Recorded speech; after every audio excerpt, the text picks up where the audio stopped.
안녕하세요. 오늘은 2월 5일 월요일입니다. 마르코복음 6장 53절에서 56절이죠.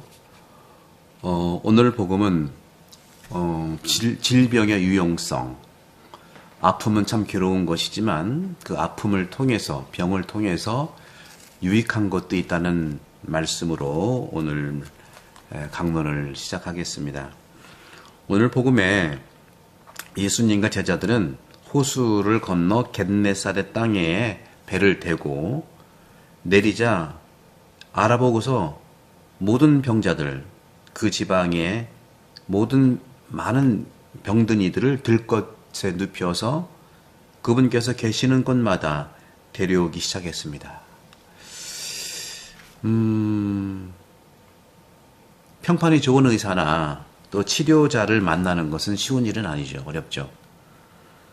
인간은 다른 사람 없이 살아갈 수 없는 공동체, 즉 사회적 존재일지라도 이 질병 속에서는요, 자신이 철저하게 혼자라는 사실을 깨닫게 돼요. 혼자 있을 때 그렇죠. 가족 안에서도 아플 때 서로 우리가 위로와 함께 하는 것처럼, 특히 움직일 수 없는 더욱 큰 병이라면 더욱 그렇습니다. 하지만 역설적으로 보입니다마는 이러한 질병은 종종 우리 삶의 사회적 기능이 누가 누구인지를 보여주는 하나의 사인이기도 해요. 정말 친구냐 아니냐 하는 차원들에서 볼 수 있겠죠. 그래서 이 질병에는 다음과 같은 기능도 있다고 로열라의 성 이냐시오 성인께서는 말씀하세요. 질병은요, 건강과 마찬가지로 또 다른 선물일 수 있다 하는 말을 합니다. 아우구스티누스 성인께서도요, 인간이 의지력을 통해서 오직 도덕적으로 살 수 있다고 믿었던 의지만으로 벨라기우스 학파의 맹렬한 비판자가 된 것이 아우구스티누스거든요. 의지력만 가지고 되지 않지 않습니까? 만약 의지력만 가지고 그렇게 된다면 왜 하느님이 필요하겠어요? 의지만 가지면 되는데. 그런 점에서 질병과 우리 몸의 연약함은 우리가 취하는 모든 단계에서 하느님의 은혜가 절대로 필요한 것을 우리에게 확신시키는 그것이 예수님의 가치이고 그리스도교의 영성이라고 말씀드릴 수 있겠습니다. 그래서 그런지 우리가 살아가면서 오늘 많은 사람들이 마을이든 고을이든 촌락이든 예수님께서 들어가시기만 하면 장터에 병자들을 데려다 놓고 그 옷자락 술에 그들이 손이라도 대게 해 주십사 하고 청하였다. 그러면서 과연 그것에 손을 댄 사람은 구원받았다 하는 말이 나오죠.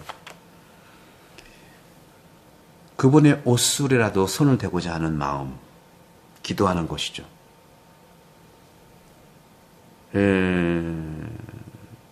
순례지, 성소, 그죠? 이스라엘 성지라든가 또 바티칸 성당 안에서 가보면 사람들은 정말 공경하는 성인들의 상에 틀인데도, 형상인데도 그걸 막 만지려고 그래요. 로마의 성 베드로 성당에 그 베드로 사도의 동상이 있거든요. 근데 그 발밑이 하얘요. 하도 만져가지고. 입맞춤도 하고요. 금속이 다 달았어요. 다 입맞춤하고 그러느라고. 여러분 보시면 많을 거예요. 베드로 성당 쪽에 그 성당 안에 베드로 성인의 동상이 이제 시커멓게 동으로 되어 있는데 그 발만 하얘요. 많은 사람들이 분개하고 미신과 원시적 사고방식에 대해서 이야기합니다. 하지만 예수님의 옷술에 손을 대는 사람들도 오늘 표현해 보게 되면 구원됐다고 그랬잖아요. 손에 그 옷자락 술에 그들이 손이라도 대게 해달라고 청하였어요. 그래서 손을 댄 사람은 구원받았다 하는 표현을 가지고 있죠. 예수님은요, 치유하는 것이라는 것은 믿음이지 외적인 행위가 아니라는 점을 반복하세요. 그런 점에서도 복음서에서 계속 나오고 있는 부분이 바로 그 부분이라고 저는 이제 말씀드리고 싶은데, 마태복음 9장 22절에 그렇게 항상 나오고 있죠. 사람의 참된 가치는 바로 사람의 마음과 생각과 믿음에 있어요. 영혼에 달렸다는 거죠. 그래서 제가 영혼 돌봄을 계속 강조하는 거예요. 하지만 인간은 내면에 있는 감정을 말하고 할 수 있는 존재예요. 말로 감정을 말하고 표현한다는 건데, 말로만 하지 않고 작은 몸짓이나 눈빛으로도 하는 것이죠. 그래서 바디랭귀지는 스피리추얼 랭귀지, 영적 언어고요. 눈빛도 마찬가지죠. 눈빛이 사람들은 수시각각 변하죠. 어떤 경우는 무섭게 변할 수 있거든. 금방 알아차리거든요. 왜 그런가? 실제로 사람들은 서로를 더 많이 알수록 말이 어떤 눈에 덜 필요해요.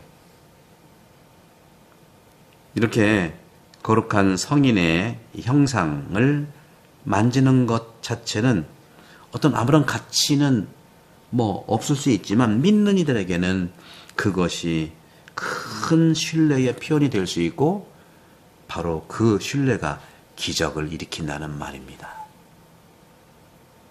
그래서 오늘 그에게 손을 댄 사람, 그것에 손을 댄 사람은 구원받았다 하는 이 말 표현에 따라서 질병을 통해서 우리는 하느님 앞에서 우리의 연약함을 깨닫는 것이죠.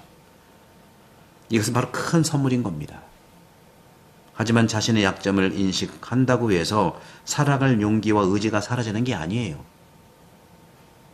자신에 대한 믿음을 잃은 사람만이 약하고, 작은 목표를 가진 사람만이 작은 것이에요. 황폐함과 고립과 버림을 동반한다면 약하다는 느낌은 부정적인 것이죠. 오히려 힘이 되는 것이라고 저는 말씀드릴 수 있겠어요. 그 점에서도 저는 여러분들과 함께 우리가 살아가는 차원에서 이 부분들을 이제 놓고 본다면, 우리를 위해서 우리 옆에 있는 강력한 타자의 존재야말로 그 존재를 인식할 수 있는 가능성을 주는 것이 질병이죠. 평소에 소원했다가 누가 아프면 찾아가잖아요. 타자의 소중함. 산에서 길을 잃은 사람은 걷다가 지쳐서 똑바로 서지 못할 수도 있지만, 그때 자신을 집으로 데려다주는 사람을 만난다면 힘이 되는 거죠. 그리고 회복도 돼요. 우리에게 활력을 되돌려 주시고 당신의 현존, 그렇죠? 당신의 현존, 그것으로 우리를 치유하시는 예수님과의 만남에서도 마찬가지입니다. 사실 질병의 문제는 단순히 육체적인 것만이 아니라 항상 근본적으로 삶의 의지가 감소되는 데에 어려움이 있는 것이잖아요. 누군가 타자가 옆에 있다면 의지가 생기는 것이죠. 그러면 몸도 회복돼요.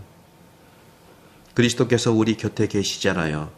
그러면 우리는 질병 속에서도, 약함 속에서도, 심지어 죽음 속에서도 살 수 있다는 것이 우리 그리스도교의 메시지고 예수님의 가치, 사랑이라고 말씀드리고 싶습니다. 구독, 선교 부탁드리고요. 또 오늘도 행복한 하루 되시길 바랍니다. 구독, 선교 감사합니다. 성부와 성자와 성령께서는 여러분 모두를 강복합니다. 감사합니다.